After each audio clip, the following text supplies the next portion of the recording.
Umuusad na ang proseso ng impeachment trial laban kay Vice President Sara Duterte sa Senado. Katunayan, kahapon nga ay formal nang naghain ang 11 miyembro ng House Prosecution Panel ng kanilang entry of appearance sa impeachment trial. Si Sofia Potenciano para sa 13 sa tanghali.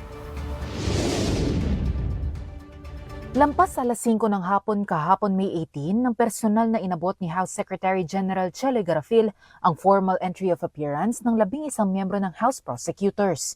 Ang hakbang na ito ay indikasyon ng kahandaan ng House Prosecution Team sa makasaysayang paglilitis, kung saan 257 miyembro ng mababang kapulungan ang bumoto ng pabor para umusad ang impeachment laban kay Vice President Sara Duterte. Bitbit ng panel ang mga akusasyon ng misuse of confidential funds, unexplained wealth at pagbabanta laban kina Pangulong Ferdinand R. Marcos Jr., First Lady Liza Araneta Marcos at dating House Speaker Martin Romualdez.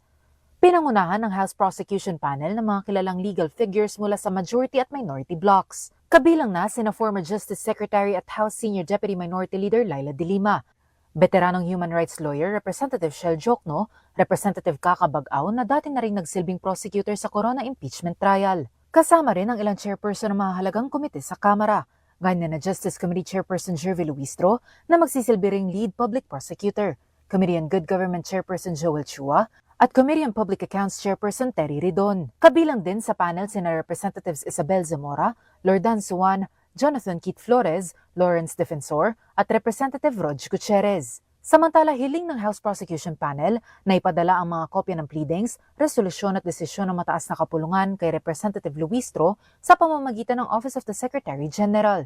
Para sa totoong balita sa Bagong Pilipinas, Sofia Potenciano, 13 sa tanghali ng Congress TV.